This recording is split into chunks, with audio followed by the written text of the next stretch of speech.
Hey all, this is Joe with Above the Tree Line, and today we're going to talk real quick about setting up your homepage.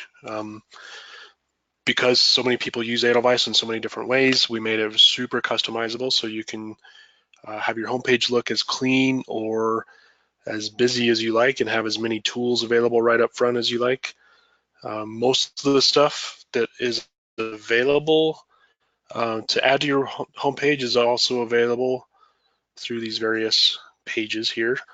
But this is how we're going to roll. So first thing is this, what we're seeing here is kind of a default. We give, as a default, we give a smattering of options for you, some of the more useful things, digital review copies, notifications, the publisher list, and all that kind of stuff.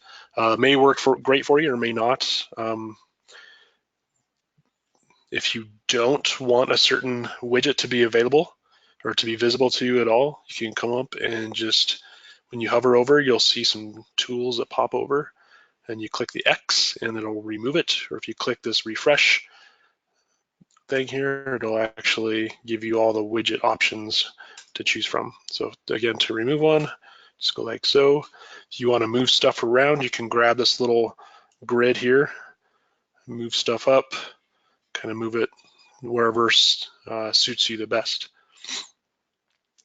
And to add more widgets, you can come over here and click Add Widget, and you'll see a number of options available to you. So kind of different classifications here between catalogs, review copies, publishers, etc. Within the catalogs, there's recently viewed, which I personally think is the most useful one. Just whatever you were looking at last is going to be right up there on the list. I'm often surprised when I go into people's accounts and I don't see that one, to be honest. You can also see catalogs shared with you. So those are going to be any catalogs that a sales rep has shared with you.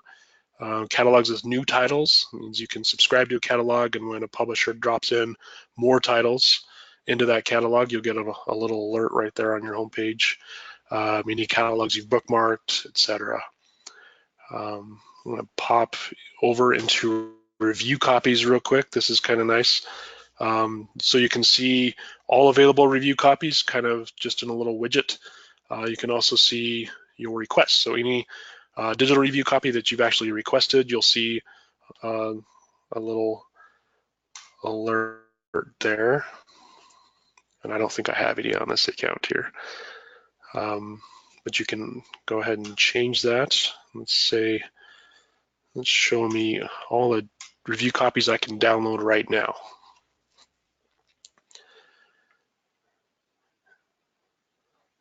So there's quite a few that come up. You can set various settings on here, lane preferences. If you click on the little gear,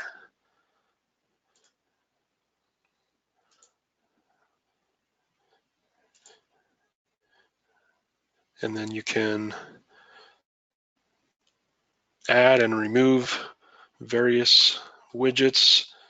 And back in the review copies here. So we have one downloadable DRC widget, and then you can also add another widget if you like, if you want to also see the requestable DRCs. So what's kind of nice is you're actually able to, add as many as you like, and they can be varied. Within the lane preferences here, you can also add a saved filter. So if you have any saved filters that you've used in the past, you can go ahead and add one of those here. If not, then you can go ahead and create a new one, or we actually have genre filters here as well, kind of like some preset filters. So for example, if you're really into historical fiction, you can set this widget to show historical fiction that you can download right now. And again, you can go ahead and you can add as many of these as you like. So if you have, a wide range of reading interests, which most people do, you can just keep it on and add as many of these as you like. The caveat there, of course, is that eventually you get just too many things going on, and it can be just kind of hard to catch everything. But you can always, of course, remove stuff that doesn't seem interesting to you anymore, or just something that you don't use that much.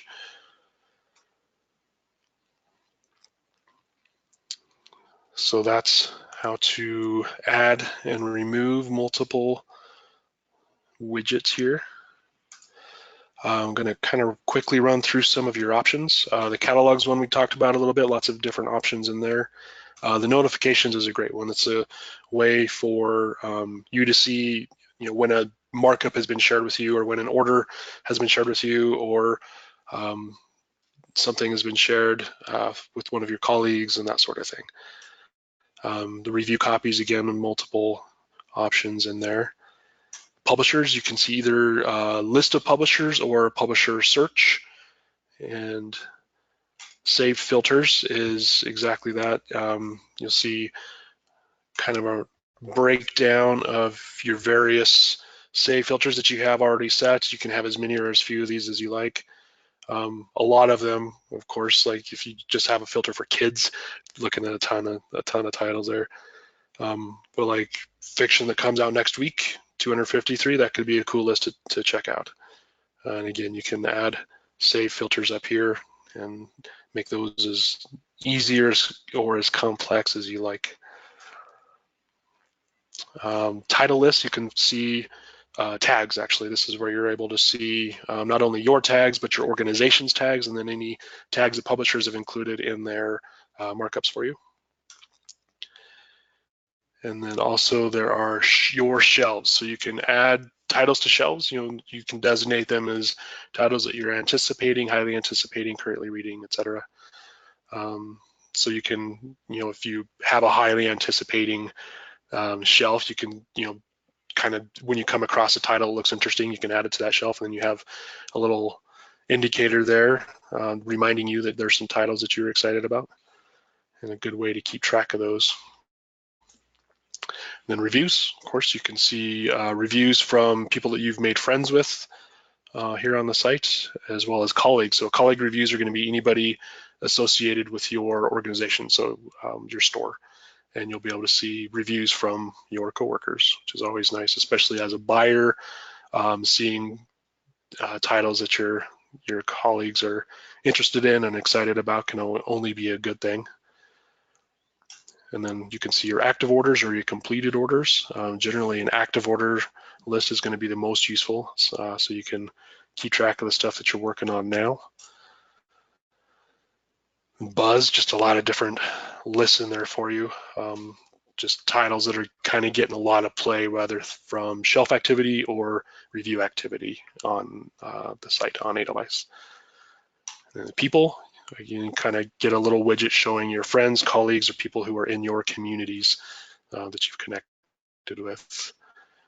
And then the analytics ones are great if you're a Summit Edelweiss Plus Analytics subscriber.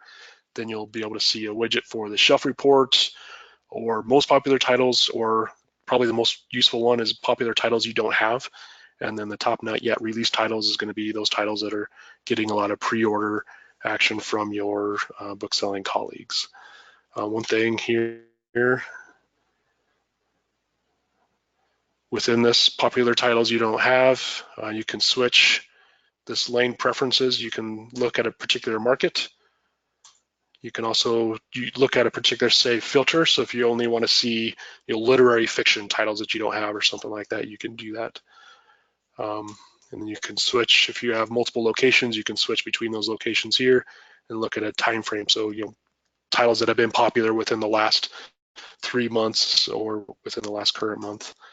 And then you have the choice between looking at ISBN or family. I prefer ISBN. Basically that switches things back and forth between looking at a specific edition of a popular title, or like if if The Great Gatsby is selling great everywhere, you have a different version than the one that's selling. It's not going to show up if you have it as ISBN, but it will show up if you have it as this designated as family. Usually the family thing is really more for like our library users. They don't necessarily care what version they have, but generally booksellers like to have the version that's selling the best, which is kind of their reason for being. Yeah, so lots of things to choose from. Just a real quick rundown. And if you have any questions, you can always come up here and click on help. and Get Help. And that'll take you to our help documents site, and you'd want to click into Booksellers. And then everything that we just talked about will be right here, the very first thing, the Edelweiss homepage, and it'll walk you through how to create widgets and all that fun stuff. All right, thank you. And if you do have questions that the help documents don't answer, then you can always email us at support@abovethetreeline.com. All right, thank you.